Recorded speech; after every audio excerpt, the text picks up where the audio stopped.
Good evening and welcome to Skullnet 7. My name is Patryk Witkowski. For the Ukraine update, day 665. Ukrainian President Volodymyr Zelensky has sought to boost the domestic mood in Ukraine and maintain Western support that has been stuttering in recent weeks, an end-of-year press conference has said. I am certain US and European financial support will continue, the Ukrainian president said. I'm confident the US won't betray us. Asked about reported tensions and his commander-in-chief Valery Zaluzhny, he said they had a working relationship. Zelensky insisted that on the battlefield, Russia hasn't gotten any result from this year. He said he would not drop his aim to restore Ukraine to pre-2014 territory, including the return of Crimea, but added the battlefield's tactics could be changed after careful consideration of the results of military operations this year. The Ukrainian president said if Donald Trump were elected US president in 2024, it would significantly change how the war in Ukraine played out. Zelensky also said the military had proposed mobilizing 450,000 to 500,000 more Ukrainians into the armed forces in what would mark a dramatic step up of Kiev's war. It was a highly sensitive issue that the military and government would discuss after deciding whether to send proposal to parliament, Zelensky said. Russian President Vladimir Putin told defense officials that in Ukraine he would not give up what is ours, as he claimed the Russian military had momentum. Defense Minister Sergei Shoigu told the same meeting that Russia had increased tank production by 5.6 times since the start of what it calls its special military operation in Ukraine, and had laid 7,000 square kilometers of minefields along the 2,000-kilometer front line. The US Senate will not vote on a package to provide more aid to Ukraine and bolster US border security before early next year, as Democratic and Republican negotiators continue their work, chamber leaders said. On Tuesday, Russia launched its fifth air attack targeting Kiev late this month. The Ukraine's air defense systems destroying all weapons on approach to the Ukrainian capital, Kiev's military said. A Polish court has convicted 14 citizens of Russia, Belarus, and Ukraine for preparing acts of sabotage on behalf of Moscow as part of a spy ring. UN Human Rights Chief Volker Turk said there had been an extensive failure by Russia to take adequate measures to protect civilians in Ukraine and that there were indicators that Russian forces had committed war crimes. The European Bank for Reconstruction and Development said it would maintain its level of wartime investment in Ukraine after securing a rare increase in shareholder capital. The US has issued fresh sanctions on 10 entities and 4 individuals based in Iran, Malaysia, Hong Kong, and Indonesia, and it accuses supporting the production of Iranian drones. The Treasury Department said. Now for the Israel-Gaza update. At least 20,000 Palestinians have been killed in Gaza since the war began on the 7th of October, according to figures from the Gaza Health Ministry. Among those killed include 8,000 children and 6,200 women. 12 Palestinians were killed in an Israeli strike on a house in the southern Gaza of Khan Yunis today. In the southern Gazan city of Khan Yunis today. The UN World Food Programme has said that the first convoy to travel direct from Jordan to Gaza since the start of the war has delivered 750 metric tons of food to the Palestinian enclave. Intensive Qatari and Egyptian mediated talks are underway for a possible second Gaza truce under which Hamas would return some hostages in exchange for Israel releasing Palestinian prisoners, while the number of people slated to go free was still being discussed. Israel is insisting that women and infirm male hostages be included, and Palestinians jailed for serious offenses could also be on the roster. The leader of Hamas has said his first visit to Egypt for more than a month. The leader of Hamas made his first visit to Egypt for more than a month today. A rare personal intervention in diplomacy amid a source described as intensive talks amid what a source described as intensive talks on a new ceasefire to let aid reach Gaza and get hostages freed. The Hamas leader, Ismaili Haniyeh, who normally resides in Qatar, typically intervenes in diplomacy publicly only when progress seems unlikely. He last traveled to Egypt in early November before the announcement of the only agreement on a ceasefire in the war so far, a week-long pause during which more than 100 hostages were released. Israel appears to be nearing the final stages of its clearing operation in the sovereign Gaza Strip, according to U.S. think tank, the Institute for Study of War. Israeli Defense Forces, IDF, announced on Tuesday that it had completely dismantled Hamas's free battalions operating in the Jabalia refugee camp just north of Gaza City, and that about 500 suspected Palestinian fighters had surrendered. At least 66% of jobs have been lost in Gaza since the Israel-Hamas conflict erupted in October. The International Labor Organization (ILO) said today, warning that employment losses could continue. The losses amount to a total of 192,000 jobs in the small Palestinian territory. Greece has advised commercial vessels sailing in the Red Sea and the Gulf of Aden to avoid Yemeni waters. Keep only the necessary crew on bridge and follow alerts issued by maritime authorities to avoid attacks in the area. Greek ship owners control about 20% of the world's commercial vessels in terms of carrying capacity. UK Foreign Secretary David Cameron will travel to Jordan and Egypt this week to push for a sustainable ceasefire and further humanitarian pauses in Gaza. The Israeli military said it had attacked a military structure of the Hezbollah militant group after intercepting 6 rockets launched from Lebanon on Tuesday. It also attacked a squad that carried out a shooting at an Israeli military post on the Malkai border area.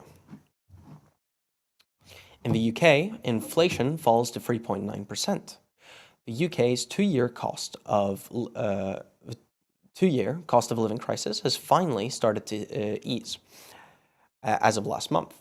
Cheaper petrol and less expensive food helped send the annual inflation rate sharply lower to 3.9%, its second big monthly fall in succession. In a much bigger decline than had been anticipated by economists, the annual rate of price rises fell from 4.6% in October to its lowest level since September 2021. The Office for National Statistics, ONS, said cheaper fuel was the main reason for the dip in the headline rate below 4% in November, with the average price of petrol falling by 4 pence a litre month on month. The ONS said food prices were also rising more slowly than a year ago, singling out bread and cakes, which fell in price compared with the previous month. However, overall food prices rose by 0.3% month on month and are still up annually, by 9.2% compared with a 10.1% rate in October. The ONS also pointed out that the cost of food and non-alcoholic beverages had risen by about 27% in the past 2 years, compared with an increase of about 9% between November 2011 and November 2021. Although the 3.9% figure remains at almost double the government's 2% target, the latest fall means Rishi Sunak can say he has met his target of halving inflation in the course of 2023. Despite coming down from a peak of 11.1% in October 2021, the Bank of England has said the inflation rate is still too high for it to contemplate cutting interest rates. As for the A9, delivery plans for dualling remaining sections of the A9. Cabinet Secretary for Transport, Net Zero and Just Transition, Mary McKellen, updated Parliament today on the delivery plan for dualling works for the remaining single carriageway sections of the A9 between Perth and Inverness. This plan anticipates completion of the entire A9 dualling program between Perth and Inverness by the end of 2035. The delivery plan involves a rolling program of construction with dual sections opened progressively. Nearly 50% of the road is expected to be dualed by the end of 2030, rising to 85% by the end of 2033, with a final section expected to open by the end of 2035. The government has adopted a hybrid approach to delivering the program, progressing the three remaining sovereign projects as individual capital-funded design and build contracts, with the remaining projects in the north and central sections delivered via two resource-funded mutual investment model, the MIM contracts, subject to ongoing due diligence and further decision-making in late 2025, including an updated assessment of market conditions. Work will begin immediately on preparations for procurement of the first of the three design and build contracts for the Tay crossing on Ballin-Luig project. Publication of a contract notice is planned for spring 2024, with contract award expected in summer 2025. The Cabinet Secretary also confirmed that the preferred option for the Pass of Burnham of Tay crossing project will include a number of elements of the community's preferred option, including a roundabout at Dunkeld and junction layouts of a Hermitage and Dalgis. More detailed information on the preferred route option for this section is available on the Transport Scotland website, and local communities and road users will have a chance to see and comment on plans of the public exhibitions planned in January. Ms. McCallan said, "I am aware that today's announcement has been keenly anticipated by many, especially those concerned to see safety benefits secured on the route and by the many Scottish communities and businesses for whom the A9 is essential. This program has faced challenges, and I acknowledge that it has not progressed at the pace we would have liked. However, the A9 is the backbone of Scotland, and it must be safe, reliable, and resilient as possible." And that's what the Scottish Government will deliver. This government is restating its commitment to dualling the A9 between Perth and Inverness with a concrete plan.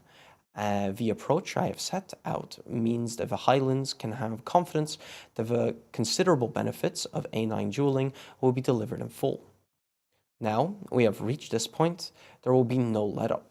When construction starts on Tomat and Moyne next year, under this delivery program, it should roll continually until the route between Perth and Inverness is fully dualled. Transport Scotland has prepared updated total scheme cost estimates for each project. The total cost of the programme is now estimated at £3.7 billion at April 2023 prices. When adjusted for inflation, this is equivalent to £2.4 billion at April 2008 prices, which is well within the original cost estimate of £3 billion at 2008 prices.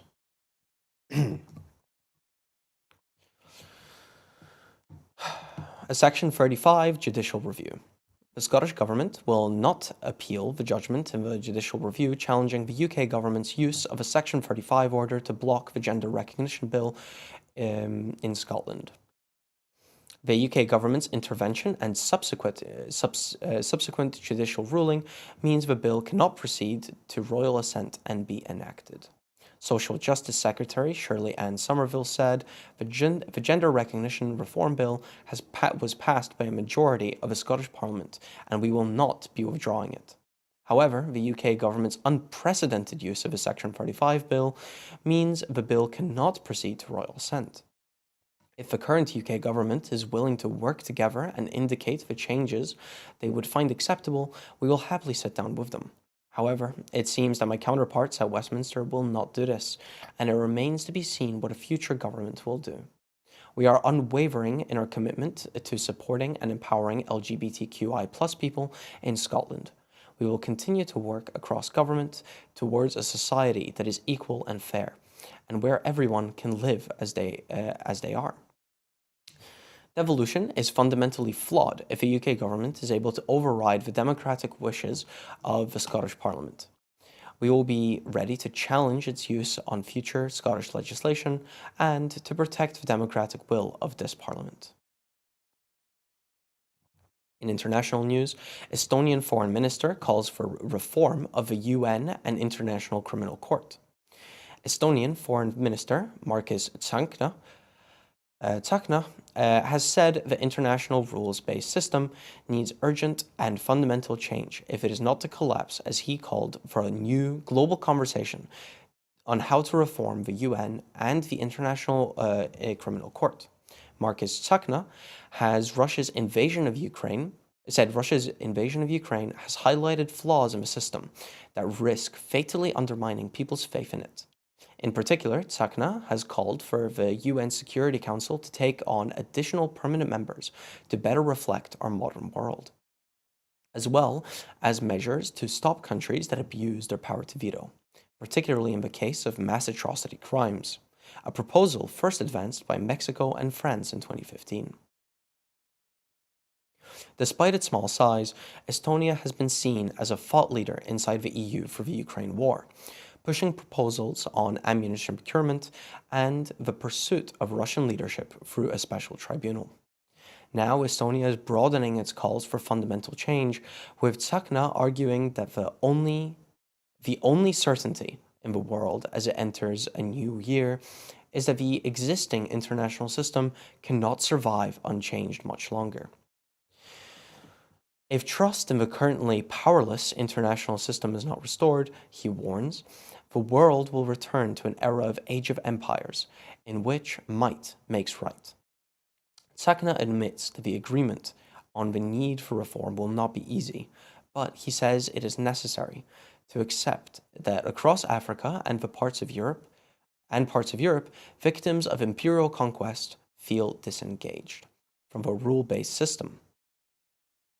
He insists reform is essential. In a measure mainly aimed at Russia, Estonia wants to capture the mood for reform by setting up a group to analyze the actions that the UN General Assembly could take against a permanent member of the Security Council that tramples on UN Charter and the Foundational Treaty. Estonia believes Russia's use of a veto in the Ukraine war has revived global interest in UN reform stalled for decades by the lack of consensus on a way forward and inbuilt threat of a veto to block any change. He also calls for a founding Rome Statute of the International Criminal Court to be reviewed to ensure accountability for the crime of aggression is included. He says the General Assembly should take a lead by creating a special tribunal now to deal with a crime of aggression. The US has stalled on the proposal partly because of its fears there are not the votes in the Assembly for the measure.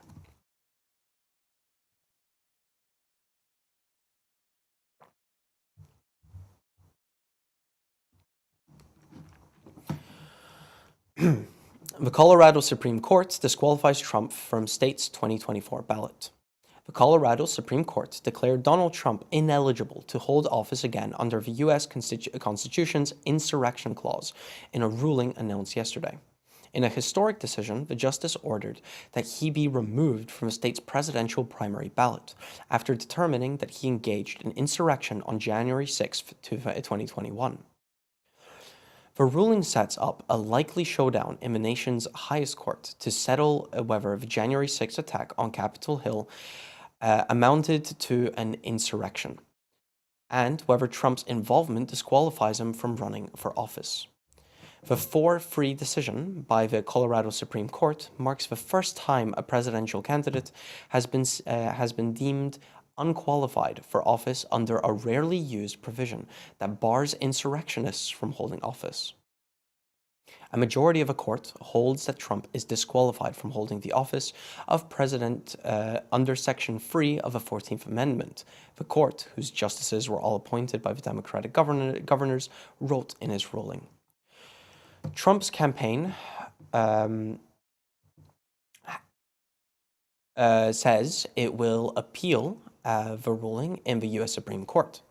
The ruling applies only to the state's 5th March Republican primary, but its conclusion would likely also affect Trump's status for the 5th of November general election. Nonpartisan U.S. election forecasters say view Colorado as safely Democratic, meaning that Joe Biden will likely carry the state regardless of Trump's fate. The decision is a victory for advocacy groups and anti-Trump voters who have mounted several similar legal challenges to the former president's candidacy under Section 3 of the 14th Amendment.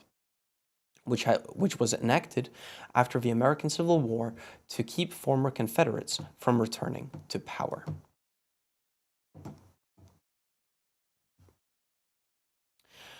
The Scottish Government's winter heating payments begin.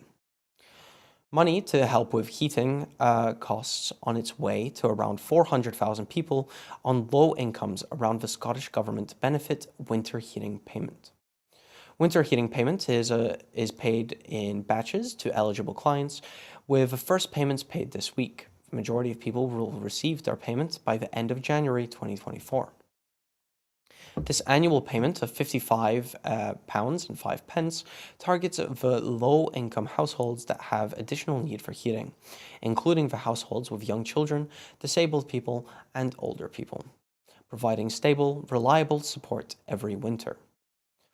Winter heating payment was first paid in winter 2022 to 2023 and replaces the DWP cold weather payment. Unlike the DWP benefit, that was reliant on the weather being sufficiently cold for a sustained period of time, winter heating payment guarantees that everyone who is eligible will receive a payment every year, no matter the weather. The majority of people eligible for winter heating payment who were already getting qualifying benefits during the week of 6 to 12 November will get it automatically, with no need to apply. It is paid for the Social Security Scotland, and people will get a letter to let them know if they are eligible. Social Justice Secretary Shirley Ann Somerville said, "We are investing around £22 million this winter through winter heating payments to support 400,000 people on low incomes across the country, at a time when they are struggling with a cost of living crisis and higher energy bills." Winter heating payments guarantees that everyone eligible will get a payment every year, rather than the UK government approach of requiring the weather be sufficiently cold for a sustained period of time. Our annual, reliable payment will support people on low incomes with the costs of heating their homes throughout the winter. We know it is harder for these households to spend more money to heat their homes. The vast majority of people will receive the payment automatically either this month or next. The Scottish Government support for the childcare sector. A review of how private nurseries, childminders, and other providers are paid to deliver funding early for early learning and childcare (ELC) has been jointly published by the Scottish Government and COSLA. The review of sustainable rates, which draws on evidence from the ELC providers in the private, third, and childminding sector, and from local government, sets out a series of actions to strengthen the approach to rate setting. Actions emerging from the review include updating the sustainable rates guidance to provide a strengthened approach to rate setting, and setting clearer expectations around engagement and communication for both local authorities and funded providers. It also recommends exploring the central collection of more robust and reliable cost dates, and collecting evidence on how local authorities are supporting providers to meet the needs of children with additional support needs. Minister for Children Natalie Dunn said, "The Scottish Government has been clear in its commitment to supporting a sustainable and diverse childcare sector. We have already seen a significant increase in the rates paid to private and third sector providers since the introduction of the 1,140 hours for all 3 and 4-year-olds, with the average rate for 3 to 5-year-olds increasing by 57.6% between 2017 and 2018 to 2022 to 23. I recognize that this has been a challenging period for the childcare sector, and this review is clear there's more to do to ensure that rates are set sustainably for all funded providers. I welcome the actions recommended with a review to further strengthen the rate setting process. We will work with the sector and our partners in local government to make forward these actions over the remainder of this Parliament. Alongside this process, COSLA and the Scottish Government are continuing to work together to consider wider actions to further strengthen and improve sustainable rate setting. The Scottish Government an Independent Living Fund to reopen. The Independent Living Fund, which supports disabled people, is to reopen to new applicants after receiving £9 million investment as part of a 2024 to 2025 Scottish budget. The funding forms part of a £19.5 billion budget for NHS recovery, health and social care, and will support around 1,000 new applicants. The initiative has closed to new applicants by the UK government in 2010, with payments to the 3,000 existing recipients taken over by the Scottish Government in 2015. Scottish ministers committed to reopening the fund in September as part of the programme for government. The health and social care budget also includes £13.2 billion for frontline NHS boards, a real terms uplift with additional investment of more than £500 million. Funding for social care next year will be over £1 billion higher than in 2021 to 22.